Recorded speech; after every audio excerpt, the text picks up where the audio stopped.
Hello, welcome back to my channel, to the Witchy Reader. So I'm going to be doing something I haven't done in months on my channel, which is a TBR and wrap up. I haven't been reading too much, not as much as usual. Last several months I've read maybe a few books throughout the month, and that's about it. But I do want to start trying to read more. I've been busy because we moved to a new house, a different state, then finding a job, then getting a job, starting that job, all that fun stuff. Plus I was also writing a lot, so I was focusing more on writing than anything, so I got behind on filming and haven't filmed as much either. So that's but I'm trying to get back into all of that, starting by making my wrap up. Since I haven't made a wrap up, I looked at when my last wrap up was, and it was in March. So I'm going to just talk about all the books I have read in April, May, June, July, and August. For that was 4 months, right? April, June, July, August. Yeah, 4 months. No, I missed one. I skipped over May. My bad. So 5 months. And usually if I did 5 month wrap up, I feel like it would be very long, but like I said, I didn't read too much, and because of that, I did not put I like went on Goodreads to find out what books I read in these months because I did not remember, and I wrote them all down, so they are not in any specific order of when I read them. These are just the books I read in the last 5 months, so it's not in specific order from what I read first to what I read last. They're just in a random order. So let's get started. Okay. So I read Water's Edge by Ellie Lieberman. I did a book review for that, as well as had it on one of my indie reading vlogs, because I do make indie reading vlogs as I read indie books. So that was definitely a favorite read of the year. I absolutely loved it. It'll definitely be on my end of the year video I always make about my favorite reads of the year. Heck, it might even be one of my favorite books. And I think there's going to be a second book. I might be wrong, but I'm pretty sure the author said there will be a second book, which I would be very excited to read. Because I love this. This definitely dealt with very important themes, and definitely has like there's just so many lines that's like, as a woman or a black person, would make you feel seen and heard. And there's so many just, and she was good about like looking at statistics and making sure there were statistics about some things, and it's like, wow, just hearing all the statistics is like can be very eye-opening, and it was just a very amazing read. I highly recommend it. It's kind of paranormal. This girl Gretchen um is going back to her hometown to finally solve, because she solves like supernatural things, and she's finally going to solve the supernatural thing that's haunted her hometown her entire life. So she's gone there, and these two ghost women sisters were very much wronged when they were alive, and they never got justice for what happened to them. I don't want to get too spoilery because you guys should definitely check that out, and there's so many good twists and whatever, but um yeah, and there's just so many good scenes, empowering moments, and the way she's willing to fight for these people to get the justice they never got. Like, one of my favorite scenes was when she was yelling at this woman, do not remember her name, but she got me mad. Honestly, that woman did. But Gretchen kind of just yells at her, be like, um, these people like deserve their justice, and yeah, it's just very empowering. Highly recommend it. Definitely check it out. Also, Without Stars by Ellie Lieberman. It is part of her Basset Hound series. This is like book 4 or 5 in the series. I've read all of them, and then she published the this one this year, so I read that. And if I remember correctly, this one had to do with a power outage. So if you like children's books or want to buy this for your child, definitely recommend. These are great children's books, and it's about a girl and her basset hound. So um, Clown Worm by Adam Andrews Johnson. He I've read his Mantis Gland horror series, which is one of my favorites. Absolutely love it. There's 5 books of those so far, and I'm pretty sure I better read the last one. And then this one was a horror. I also have a sci-fi series on my TBR, but this one is a horror, and I just really like it because one thing he does great is take a stereotype and kind of switch it around. Like in his Mantis Clan series, he there's always these stigmas about drag queens or whatever. So in his Mantis Clan series, there's these drag queens that end up running kind of a orphanage and showing how they are great with kids and they're not the bad things people say they are, whatever. And I really like that. And then this one, there's always like a bad stigma, I feel like, around clowns just because they started making horror movies about clowns. The It might have been the first one, but don't quote me on that because I'm not entirely sure. But you know, there's It, there's Terrifier, there's Killer Clowns from Outer Space. There's that new horror movie that I do actually want to see but haven't yet called Kill. What was it called? Clowns in a Cornfield, I think it's called. Um, and yes, but there's just such a big bad stigma about clowns because of that. There was a clown killer in an episode of Supernatural and an episode of Criminal Minds, and I just like clowns get a bad rep. Honestly, I don't think they're all that bad.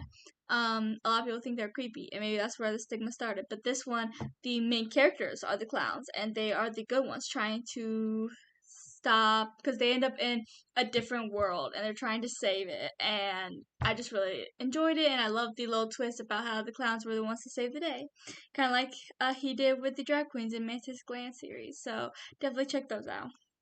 Um, Abandoned Places, which is something my mom got me. It was um kind of just a picture book, and it wasn't like too big or anything. It was just talking about different abandoned places, haunted places, and it was kind of interesting.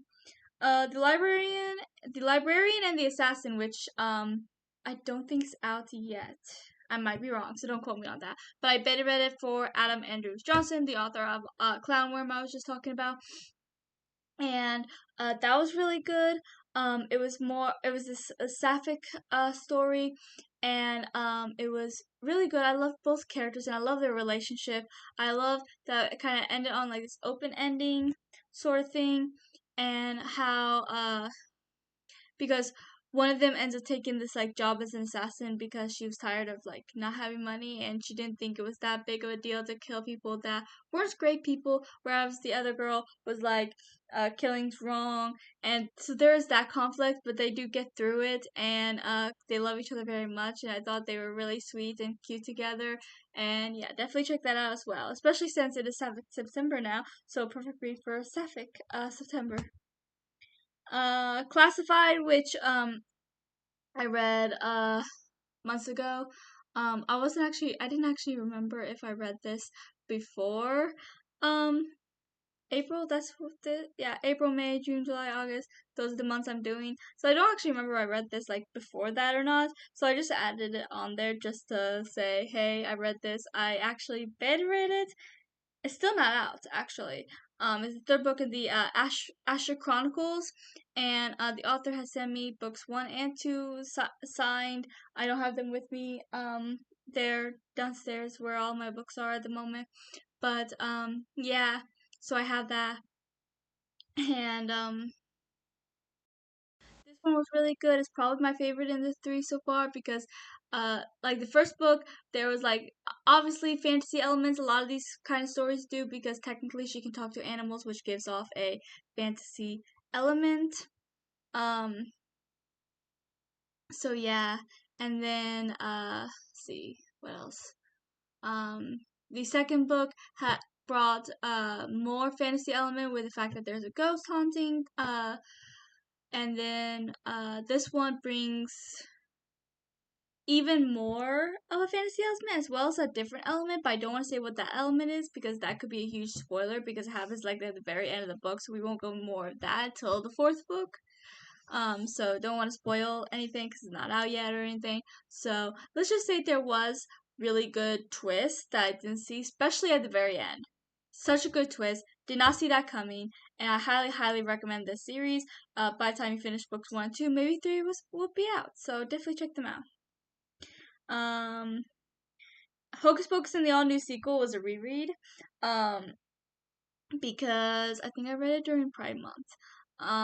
And I love this book. I've read it several times. I own it. Um, and I love rereading it. I mean, I did not like the Hocus Pocus sequel movie they made. I don't know if that's an unpopular opinion or not.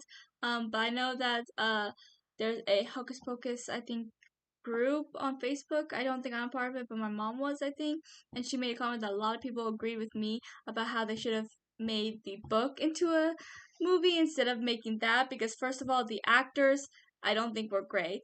They were very dull. The characters were dull. The storyline was mediocre, and they changed Winifred's character. I do not care if Winifred did care about her sisters. No, okay. For those of you that did not see it, spoiler alert: she ends up giving begging the girls to send her back so that she could be with her sisters, crying, saying, realizing, hey, I love my sisters, they're more important than magic, power, whatever. I'm sorry. Even if Winifred, I do believe on some level Winifred cares about sisters, or she would not put up with them. But I'm sorry. I don't know if this is just my take on it from watching the first movie a million times, but there is no way that she would ever choose her sisters over power, and I will stand by that I just stand by that, okay? But the sequel book, for those of you that have not read it, is really good. It's based 25 years later, I think, and it has to do with Max and Allison's daughter Poppy, her crush Isabella, Poppy's best friend best friend Travis, and then her frenemy, who's also the son of one of Max's bullies in the movie, Katie. And there's also higher stakes because when they don't use the black flame candle, they do something different. They use a spell from the spell book that's I don't think this is a spoiler because it kind of happens early on, but it's also been out for years. But it brings them out of hell, but only way to get them out of hell was to get people to replace them in hell. So the three of them got out of hell, but guess who ends up in hell? Max, Allison, and Danny. And then there's also Binks and his sister, can't remember her name, as ghosts, as well as Elizabeth, the fourth Sanderson sister that nobody knew existed because she was good.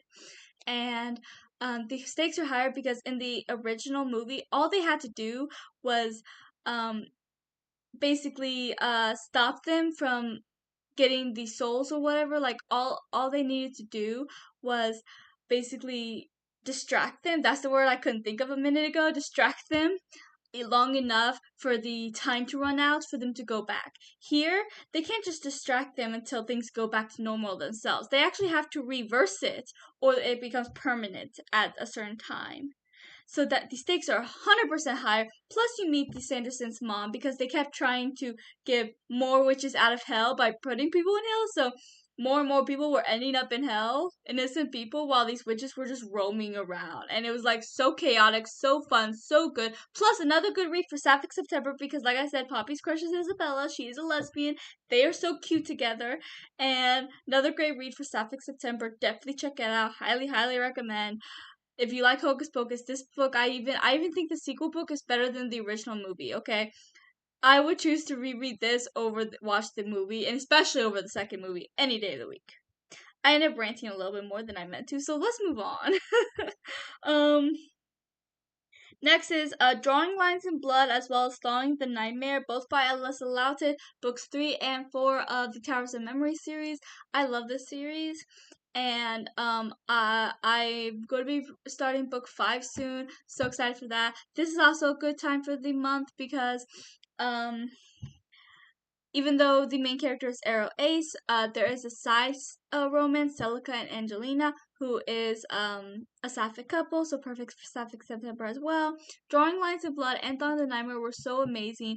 I absolutely loved them. They were just so good. Definitely check out this series. Basically, Seraphina gets into this magic school, and it kind of has Hogwarts vibes with like the 4 houses, but instead of there's 9 towers, and you do what you take the test, I think it was, to find out which tower suits you, and then that's the tower that you go to.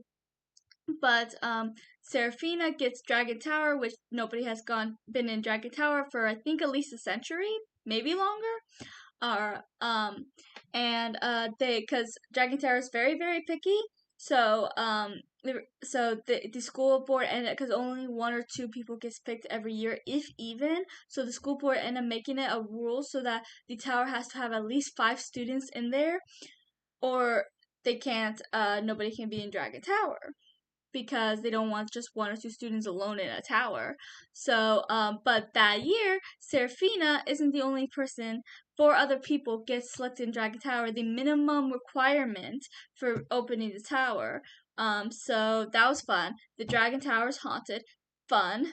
And there's a curse on Seraphina, so that's fun. So lots of fun, chaotic stuff. These people are very chaotic, okay? The 5 of them, chaotic. that's all I have to say. They are very chaotic, very fun. Love their friend group, and I highly recommend checking it out because they're a lot of fun to read about. Um, Tangle Tales by Sophie Bounds. It's a poetry collection. I think I read this not that long ago, and it was actually pretty good. Different poetry about like fairy tales and stuff, and I really enjoyed it. I don't read too much poetry. I think I've read most of Sophia Bound's other books as well as Lucy D. Rose's poetry books. But I liked it, and I think you should check it out.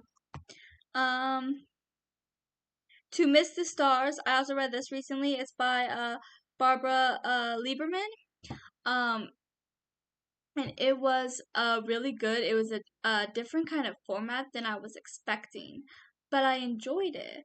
Um, and it was mostly just these 2 characters sending each other letters. They had this kind of more than a pen pal. They kind of became like a romance, and yeah, it was very interesting, and I really enjoyed it. And there was a huge twist at the end that I did not see coming. Okay, so highly recommend checking this out. And then there's so in the beginning of the year, I think it was, I started rereading because I think I actually started last year rereading Warriors that I read by Aaron Hunter. I read because I've read a few of the super editions, the first arc and the second arc, and I wanted to and since it's been years, I wanted to reread what I read of these arcs before continuing. Um, and earlier this year, I read like the first 3, and then um, and then I read Starlight, which is the 4th one, Twilight, which is the 5th one, and Sunset, which I'm currently reading, so I'm technically not done with it, but I did read like half last month. So, and then also My Little Pony volumes 1 to 19. They're like comic books, and I like My Little Pony, and I was rewatching it, and then I found a few of these, and I was like, you know what, I'm gonna check them out just because I'm behind on my Goodreads goal, and because I'm bored, and because I'm in a My Little Pony thing at the moment anyway, so I was like, why not? So I did, and they were actually pretty interesting. So yeah, that's everything that I read last 5 months. So yeah. Thank you for watching. Please like and subscribe and comment if you read any of these, if you want to read any of these, and I'll chat with you guys below in the comments. Until next time.